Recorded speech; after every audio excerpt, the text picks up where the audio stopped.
Two apex predators roamed different continents, different eras, different rules. But if they ever met, one would not survive. Wait, that's not quite right. See, we've been telling this story wrong for decades. Everyone assumes they know who would win. Everyone has the answer before the fight even begins. But the truth, it's buried deeper than any fossil, and it changes everything. Let me show you what we missed. 125 million years ago, Utah. The ground trembles. Something massive moves through the canyon. Scales catch sunlight. A head swings side to side, scanning, sniffing. This predator is a masterpiece of murder. 14 meters long. Claws like curved swords. This is Utahraptor, the apex. The reason every creature here runs, but watch closer. There's something different about how it hunts.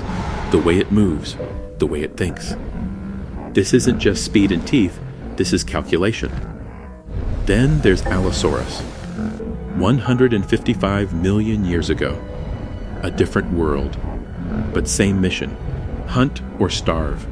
Allosaurus is older, more established as a predator. 9 meters of pure predatory perfection. Sharper teeth, a bite that could crush bone. For millions of years, this animal owned its territory. 2 killers, 2 eras, 2 completely different philosophies of destruction. And here's where people get it wrong. When we compare them, we use size first. We always do. Utahraptor is bigger. 14 meters versus 9 meters. Immediately, everyone assumes Utahraptor wins.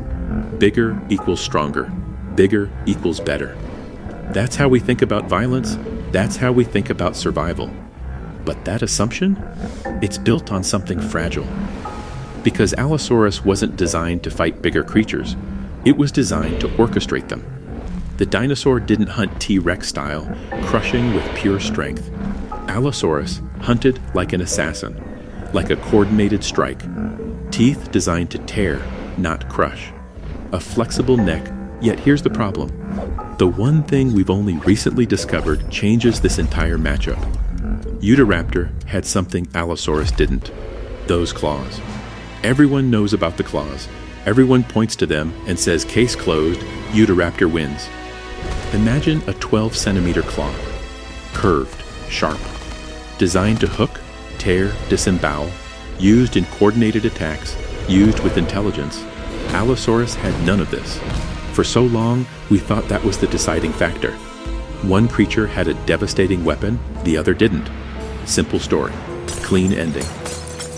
But then we found something. Recent fossil analysis revealed something unsettling about Allosaurus's hunting behavior. Teeth marks on large dinosaur bones showed patterns of attack that weren't random. They were methodical. Multiple bites in precise locations. Evidence of pack hunting. Evidence of coordinated strikes against prey far larger than a single Allosaurus. Utahraptor hunted the same way. Both were tactical. Both were intelligent. Both were killers. But that doesn't answer the real question, does it? Imagine they meet, not in myth, not in fantasy, but physically, in an actual encounter. No escape, no running. Just 2 apex predators forced into a collision. What matters most in that moment? But here's what's wrong with that logic. Utahraptor was fast, but Allosaurus was built for endurance. Allosaurus could chase, could pursue, could tire prey. That's a different kind of weapon. Utahraptor had agility, could turn sharper, could strike from angles Allosaurus couldn't defend. That's another kind of weapon. But there's something deeper we're missing. It's about teeth. Allosaurus had approximately 80 teeth in its mouth, all curved backward, all designed to rip backward, to hold prey that's thrashing, fighting, refusing to die. That's a design choice. That's an evolutionary strategy. It says, I need to keep hold of things that don't want to be held. Utahraptor had fewer teeth, but different, designed for precision strikes, for the choreography of pack hunting, for working with others. Here's where it gets interesting. In a one-on-one fight, which is how we always imagine it, Allosaurus suddenly has an advantage Utahraptor isn't built for. It's built to hold on. built to maintain grip, built to drag prey backward into submission. Utahraptor is built to dance, to strike, to retreat and strike again.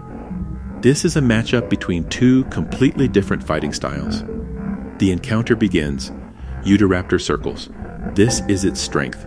Utahraptor controls the space, the distance. Allosaurus approaches, methodically, experienced. It's hunted larger prey before. It knows how to close distance.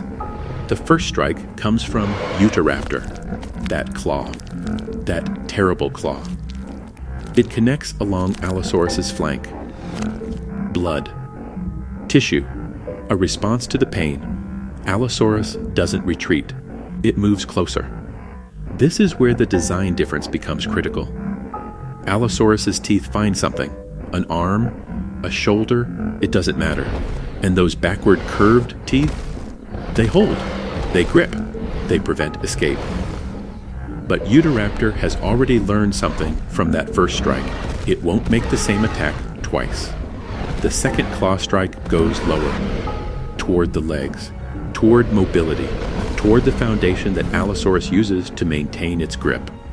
Allosaurus is now wounded, fighting to maintain position while its prey is literally dismantling its ability to chase.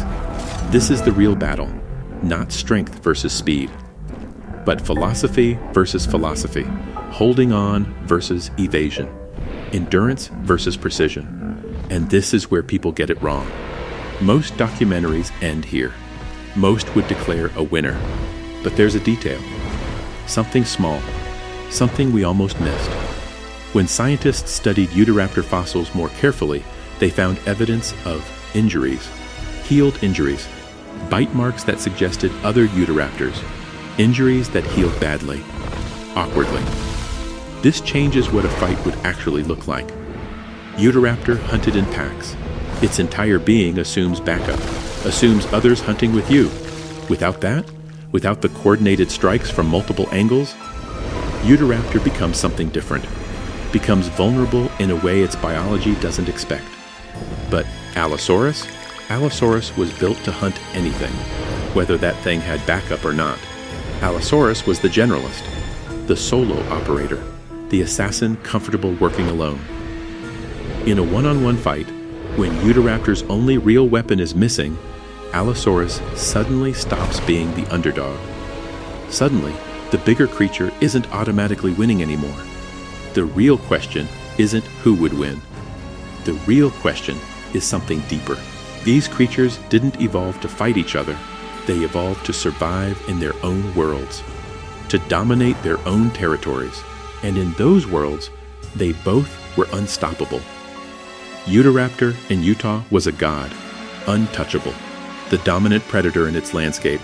Allosaurus in the Morrison Formation was the same. But when you remove the ecosystem, when you remove the pack, when you remove the prey advantage one creature had over the other, what you're left with is this: two completely different animals designed by millions of years to solve different problems. You can't declare a winner from that. You can only understand that they were equally deadly, just in completely different ways. And that's the mystery that's been hiding in plain sight all along.